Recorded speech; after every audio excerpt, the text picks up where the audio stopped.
The strange morning in Bale Village. The first light of morning filtered through the grass-thatched roof, casting soft golden stripes across the clay floor. The air in Bale Village was still cool, carrying the distant scent of wet soil and wood smoke. Birds chirped in the tall mango trees outside, and somewhere, a rooster called out with pride. Amina stirred gently under her woven blanket. She was a young woman, maybe 25, with warm brown skin and a calm, thoughtful face. Her days usually began with a prayer, then walking down to the river to fetch water. But today, something stopped her from rising. She felt off. Her eyes blinked slowly open, but her body stayed still. A strange heaviness pressed on her chest. The room looked the same, the small carved stool by the bed, the empty water pot in the corner, the sound of the goat outside.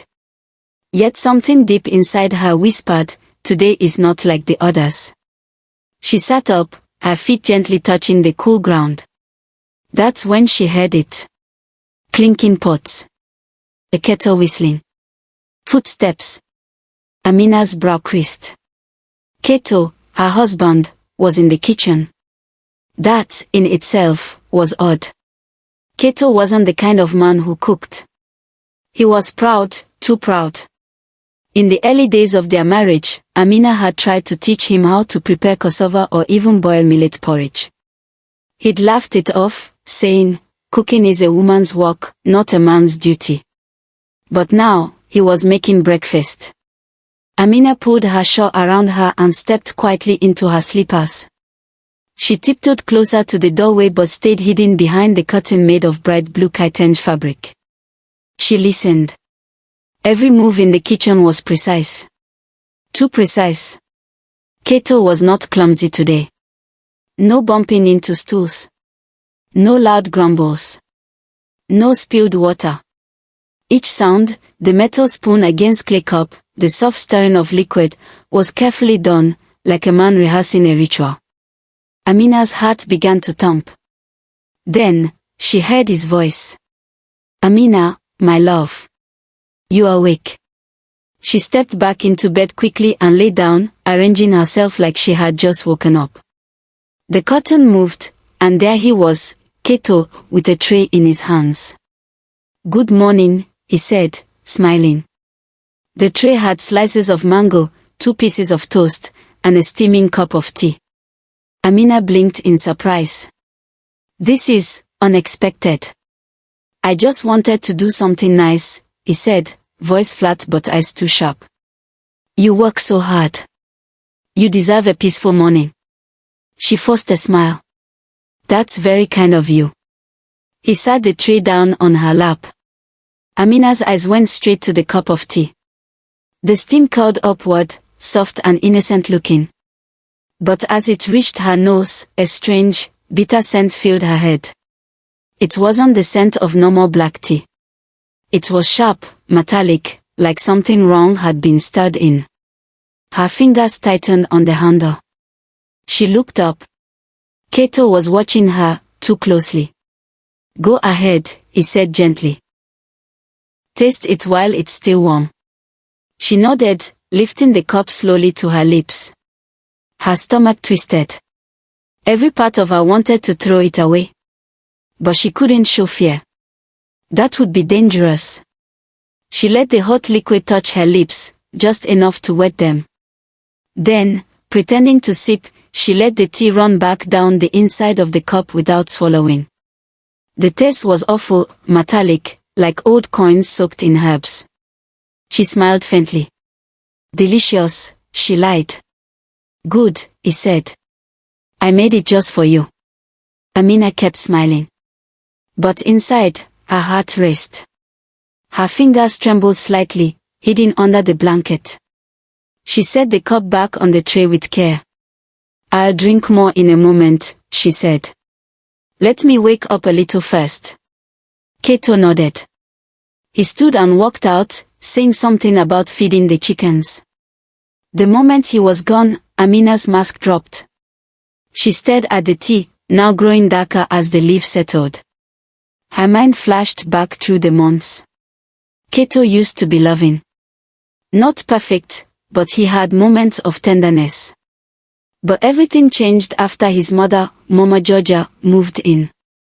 Mama Georgia didn't like Amina. She called her too clever and too soft-spoken to be a proper wife. She criticized the way Amina cooked, how she dressed, even how she laughed. Kato had started listening. Slowly, day by day, the kindness faded. He came home late. He shouted more. He started locking things, money, food, even her own clothes. Now, this. Poison. Amina's eyes narrowed. She had no proof yet. Only a bitter smell, a sharp taste, and a man who never cooks suddenly playing doting husband. But her instincts were clear. She stood, steady and silent. Carefully, she lifted the tray and tiptoed into the main room. Mama Georgia sat on a mat near the doorway, peeling bananas. Amina smiled sweetly. Mama, good morning. I was just about to make you tea. Would you like some now? Mama Georgia grunted. About time you remembered your manners. Amina walked over, placing the cup down. This is fresh. Kato made it for me, but I thought of you. Mama Georgia raised an eyebrow. Kato. Making tea. He said he wanted to serve both the women in his life, Amina replied gently.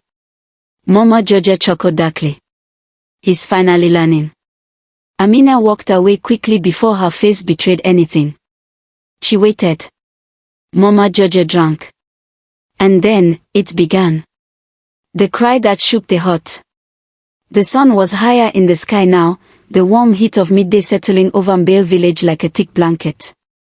The village was alive with the sounds of women laughing by the river, children chasing after goats, and men hammering away at the wooden frames of new huts. But inside the small home of Amina and Kato, all was not well. Amina had just finished sweeping the floor when she heard a loud, violent gasp from the next room. It was followed by a gurgling cry. A sound so strange, so unlike anything she had heard before, that it froze her in place.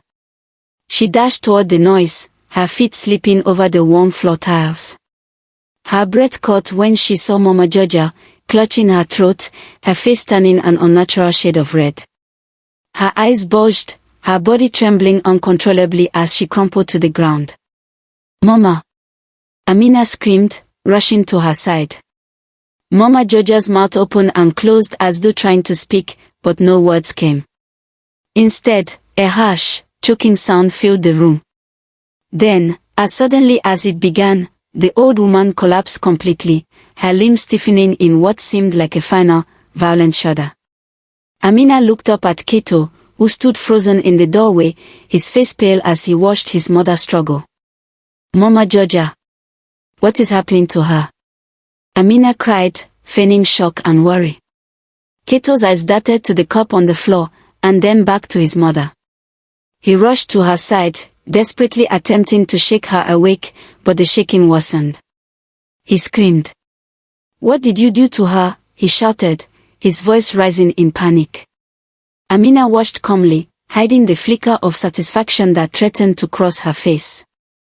She knew, of course, that this wasn't her doing. But she couldn't let her husband see that. He needed to panic. I didn't do anything. Amina cried, putting her hands to her face, the perfect picture of helplessness. Kato turned, his eyes wild with suspicion. You made her drink that tea, didn't you? He barked. Amina's heart pounded in her chest, but her face remained serene, her voice steady. I didn't make Mama Georgia drink it, Kato. You poisoned her, didn't you? Kato continued, now frantic, looking from Amina to his mother. She's dying, and it's your fault. You wanted to kill her, didn't you? Amina took a slow breath. Her mind raced, calculating her next move. This was not the time for anger, not the time for accusations. If she raised her voice, it would be over. The village would side with Kato, they always did. But she had another way. Amina walked over to the fallen woman, kneeling by her side.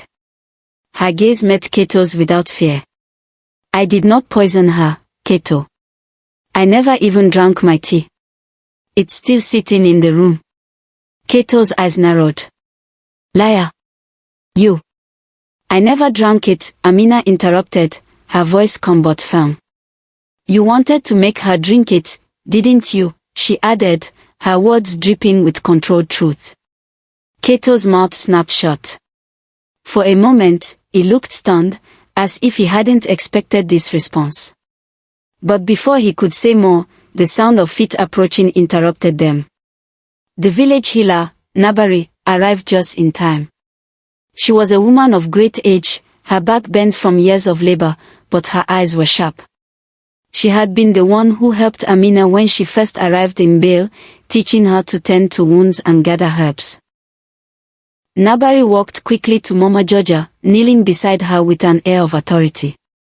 She sniffed the air, her nose wrinkling as she picked up the scent of the tea.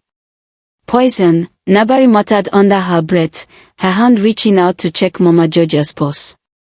Who made this tea? Keto rushed forward, his voice trembling. I did. I gave it to her, to Mama Georgia. Nabari turned to Amina, raising an eyebrow. Amina said nothing but nodded toward the untouched cup that sat on the table. I didn't drink mine, she said, her voice low. I gave it to Mama Georgia instead.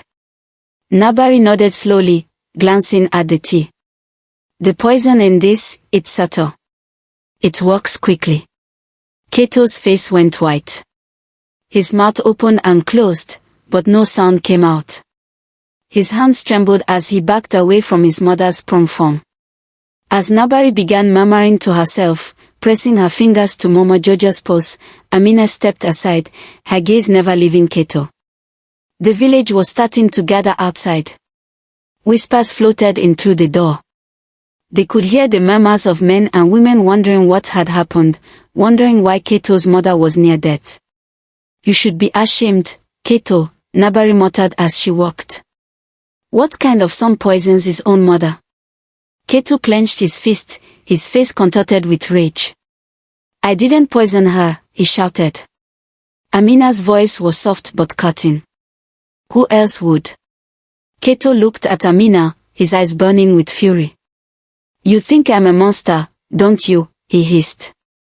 The crowd outside had grown.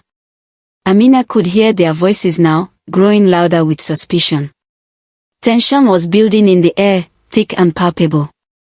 Mama Georgia was still alive, but the village was already starting to talk, and once the rumor started, they would spread like wildfire. Amina gave Keto a final, long glance, and then, turning to the healer, she asked, will she survive? Nabari looked up, her face set with grim determination. She will survive for now, but this is not the first time she's been poisoned. The signs are clear.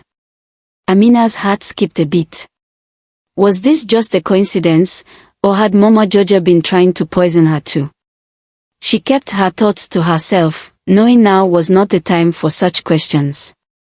As the healer continued her walk, Keto's voice was reduced to a low murmur. He looked like a man who had lost his way, torn between fear, guilt, and a rage that had nowhere to go. And then, just as the day began to settle into the quiet hum of gossip and whispered accusations, Mama Georgia's eyes fluttered open. Her gaze swept over the room, first to Keto, then to Amina. Her lips parted, and with great difficulty, she whispered, What happened? Amina knelt beside her, her hand brushing against the old woman's frail arm. You'll be all right, Mama Georgia, Amina said softly, you're safe now.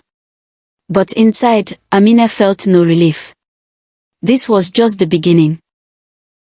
The tension in the hut hung thick, and the village would not forget what had happened here today. Whispers of the past. The sun dipped low in the sky, casting long shadows over Male Village. The air was thick with the quiet tension that had settled over the once peaceful home of Amina and Keto. While Mama Georgia rested uneasily in bed, her body still recovering from the poison, Amina felt a need to seek counsel. She had no doubt that the storm was far from over, and she needed to prepare for what was coming. The village had a tradition, one that had been passed down through generations. When something dark and twisted unfolded, when the truth seemed hidden beneath layers of deceit, the villagers would seek out Grandmother Nalongo. She was a woman of great wisdom, known for her ability to see through lies, to unravel even the most complicated of mysteries.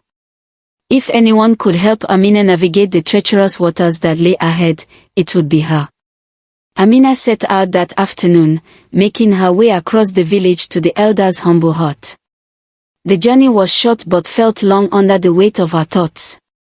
Keto's actions, Mama Georgia's near death, the poison in the tea, it all seemed like a tangled mess that had no clear beginning or end. When she arrived, Grandmother Nalongo was sitting outside, her wrinkled hands weaving a basket, her gaze sharp despite her age. She looked up as Amina approached, a soft smile playing on her lips. "Amina," the elder said in her slow, deliberate voice. "You come with a heavy heart, I can see it in your eyes." Amina nodded, sitting down beside her.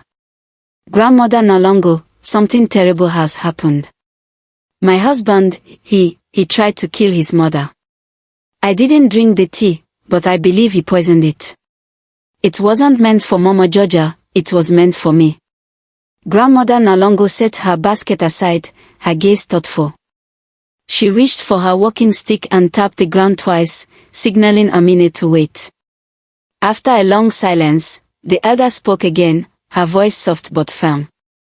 "Amina, my child, the world is full of shadows, and the darkness of the heart can sometimes blind us to what's true. But I will tell you a story, one you must remember. It is an old tale, told to me by my own grandmother. Perhaps it will help you find the clarity you seek." Amina listened intently as Grandmother Nalongo began her tale, her voice growing steady and strong, as if the weight of the past still echoed in the words. "Once upon a time, in a land where the sun kissed the earth and the earth embraced the sky, there was a lion. A mighty king of the forest, feared and respected by all who lived there. He had a beautiful lioness, a mate who loved him dearly. Together, they ruled their territory with power and grace. But one day, the lion's heart grew dark. He began to doubt his mate, thinking she was no longer worthy of his love.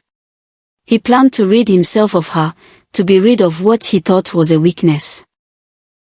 But he was clever, and he knew that his queen was strong and sharp. She would never be easily fooled.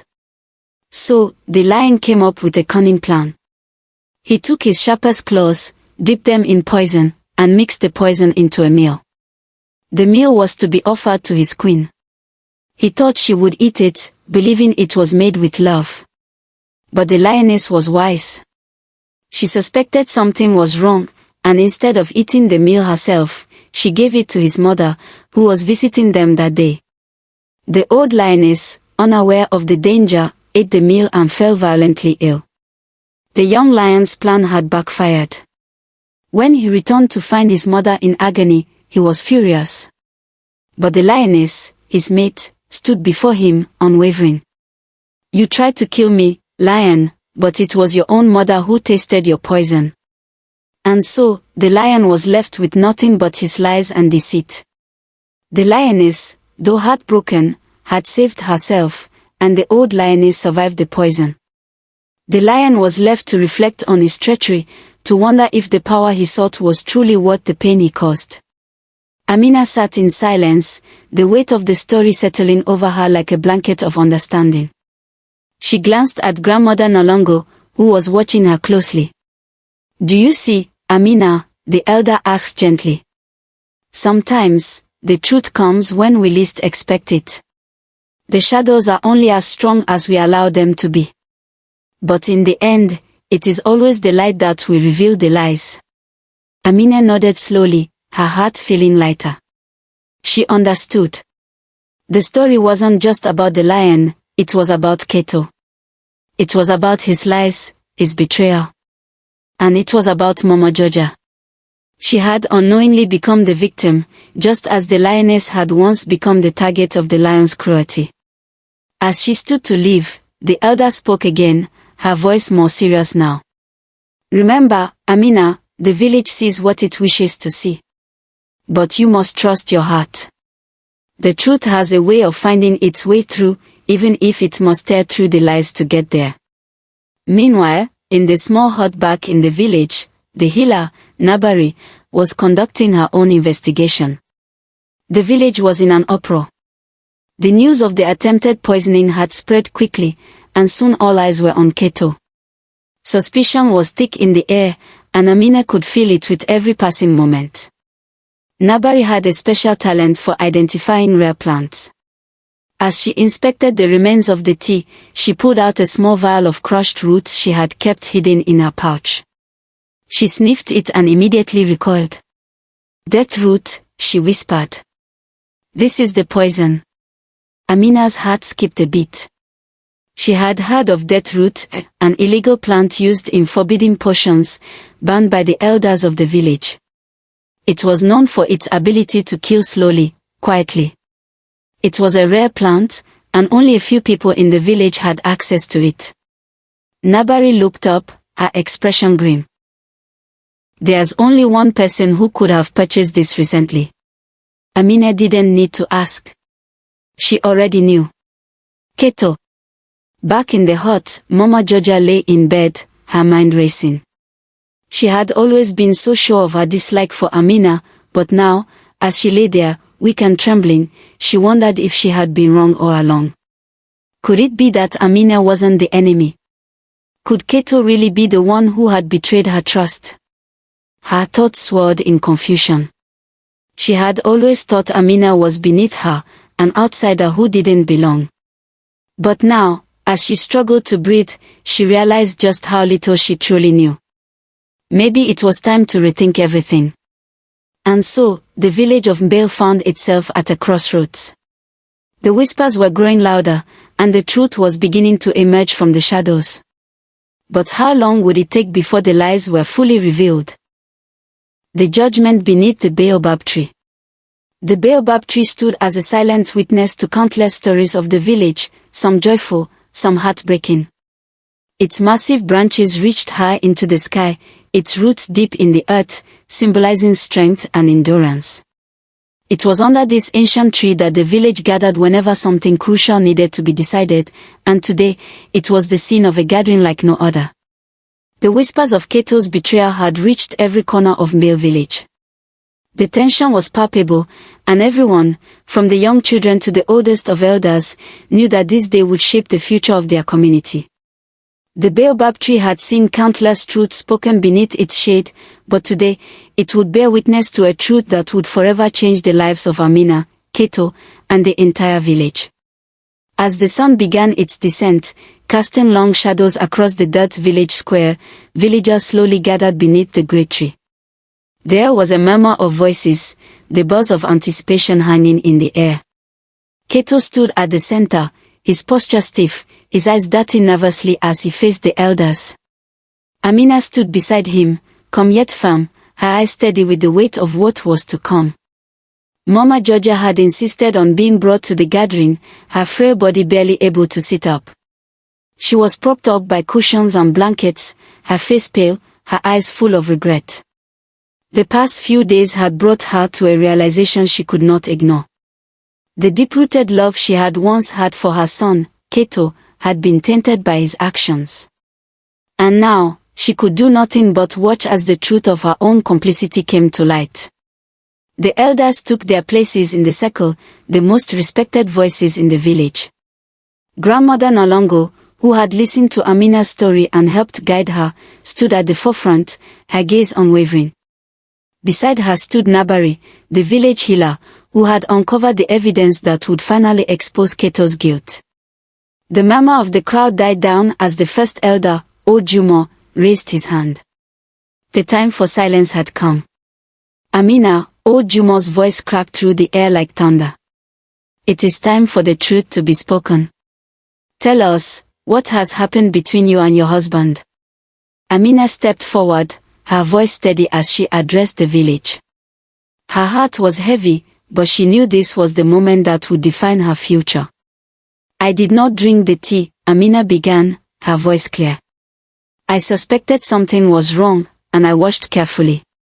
When my husband, Keto, tried to poison me, I did not act in fear. Instead, I did what I had to do to protect myself and my future. I gave the poison tea to his mother, Mama Georgia, instead. Amina paused, letting the weight of her words sink into the crowd. She could feel the eyes of the villagers upon her, some full of doubt, others full of curiosity. The truth was out, but this was only the beginning.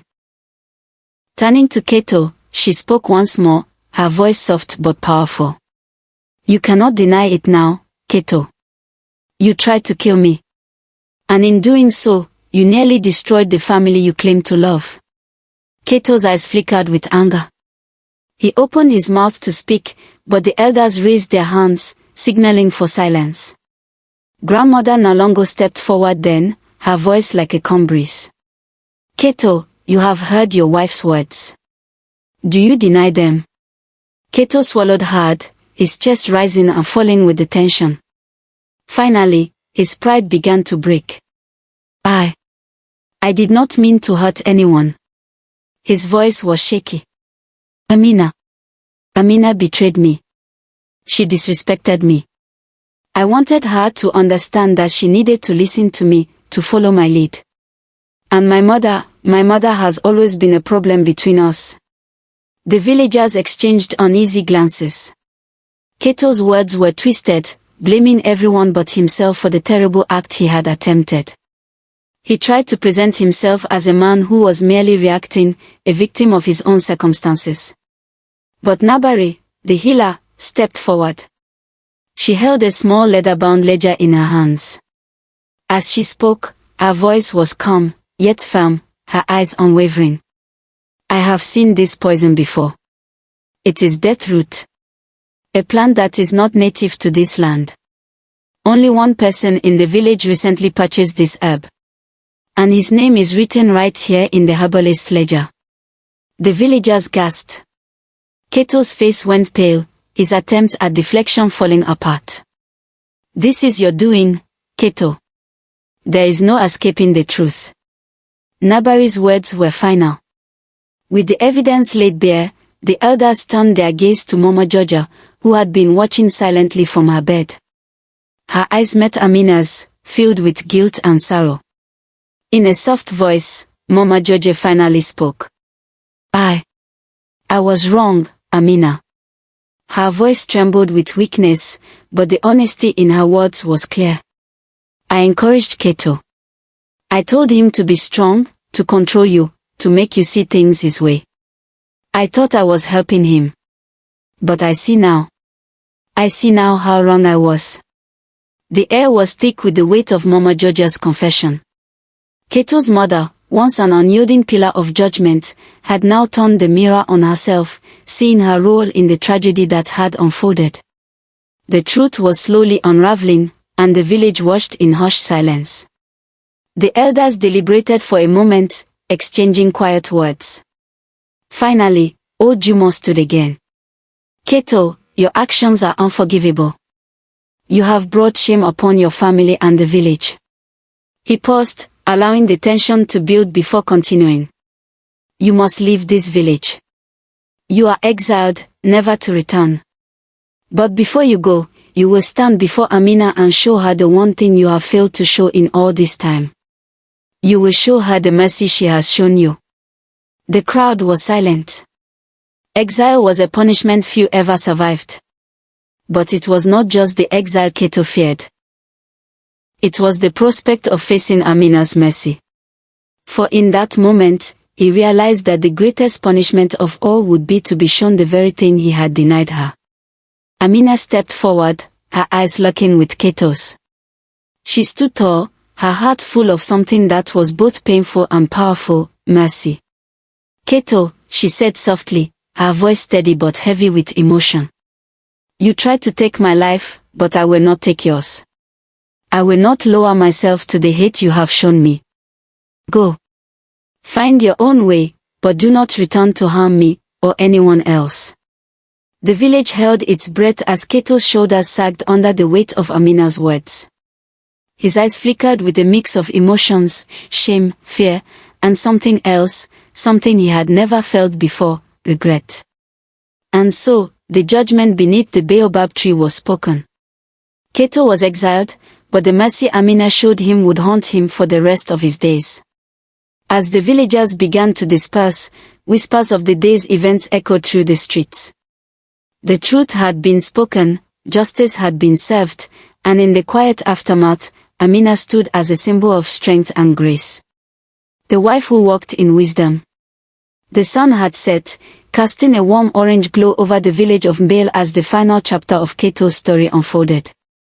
Exiled and stripped of his pride, Keto left the village under the watchful eyes of the elders, the villagers, and Amina. His once defiant shoulders were slumped, and his gaze lingered on the earth, filled with the weight of the mercy he had received.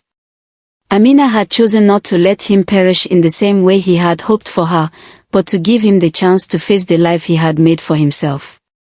As Keto walked away from Mbale, he couldn't shake the memory of Amina's eyes, steady and full of compassion. It was a mercy he had never expected but now realized he would never forget. In the distance, the baobab tree stood tall, a silent witness to the unfolding of events that would shape the village forever. Mama Georgia's apology. Back in the village, the day's events were still fresh in the minds of the villagers. They spoke in hushed tones, marveling at Amina's strength, her wisdom, and the grace with which she had handled the situation. Mama Georgia, weakened by illness and the heavy realization of her own mistakes, lay in her bed, her mind racing with regret. She had spent so many years judging Amina, seeing her as weak, as someone who could be controlled by Keto. But now, as she reflected on everything that had transpired, she saw the woman Amina truly was, a woman of immense strength, dignity, and wisdom. One evening, after the village had quieted down, Mama Georgia called for Amina. She had asked for forgiveness before, but this time, her words were more than just an apology, they were an acknowledgement of the strength that had shone through in the darkest of times. Amina, Mama Georgia began, her voice weak but sincere, I was wrong. I was blinded by my love for my son and my own pride. I see now how much strength you have, how much wisdom. I see you for the woman you truly are, and I am sorry for all the pain I caused you. Amina stood before her, her expression calm but filled with understanding. She did not respond with bitterness or anger, for she knew that healing would come in its own time. Instead, she gently placed a hand on Mama Georgia's shoulder and spoke with quiet compassion. It is never too late to see the truth. I forgive you, Mama Georgia. In that moment, a weight seemed to lift from the old woman's heart, and she could only nod, her eyes filled with gratefulness. Amina's forgiveness wasn't just a balm for her own wounds, it was a seed of healing that would begin to sprout in both their hearts. Amina's new path. In the days that followed, life in Mbale returned to a new rhythm. The village had healed, but so had Amina.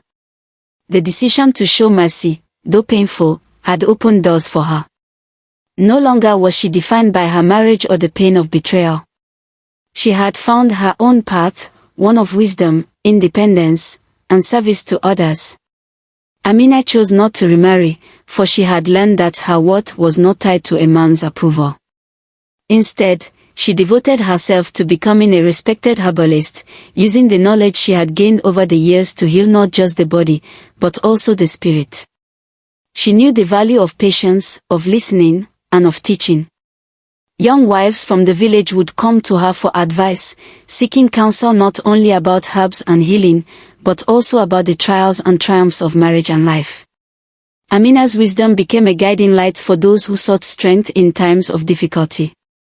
Her reputation grew, and soon, she was known not just as a healer, but as a counselor, a wise woman who could offer clarity when life became too complicated. The villagers no longer saw her as Keto's wife, but as Amina, the woman who had walked through fire and emerged stronger than ever. One day, a young girl named Nia, full of curiosity and wonder, asked Amina a question that had been on her mind ever since she had heard the story of the poison tea. Why didn't you let him die instead? Nia asked, her voice full of innocence, yet carrying a weight that only the young could carry, an understanding of justice and fairness, but also a yearning for simplicity. Amina looked at the girl for a long moment, her heart warmed by the question. She smiled softly, her eyes twinkling with the wisdom of someone who had seen much and learned even more. Before she could speak, Grandmother Nalongo, who had always been a silent yet powerful presence in the village, stepped forward. Her voice was gentle but carried the authority of years and experience. Because, my child, a wise woman chooses not only justice, but the power of mercy. Grandmother Nalongo's words were simple but profound, and they echoed in the quiet air around them. Nia nodded slowly, her young mind processing the lesson in front of her. Mercy, Amina realized, was a gift she had given not only to Keto but to herself. It had freed her from the chains of hatred and anger. In choosing mercy, she had chosen peace. Final message. As the story of Amina's wisdom and mercy spread, it became more than just a tale of a woman who had survived betrayal. It became a symbol of strength, not in how much one could endure, but in how much one could choose to forgive. Amina's life, once filled with pain and heartache, had transformed into a story of triumph and wisdom. The villagers came to understand that even poison, no matter how bitter, could not harm a heart that walked in wisdom. The final message was clear. Even poison cannot harm a heart that walks in wisdom. And as the sun set on the peaceful village of Mbale, the baobab tree, silent and enduring, stood as a symbol of all the truth spoken and unspoken beneath its branches.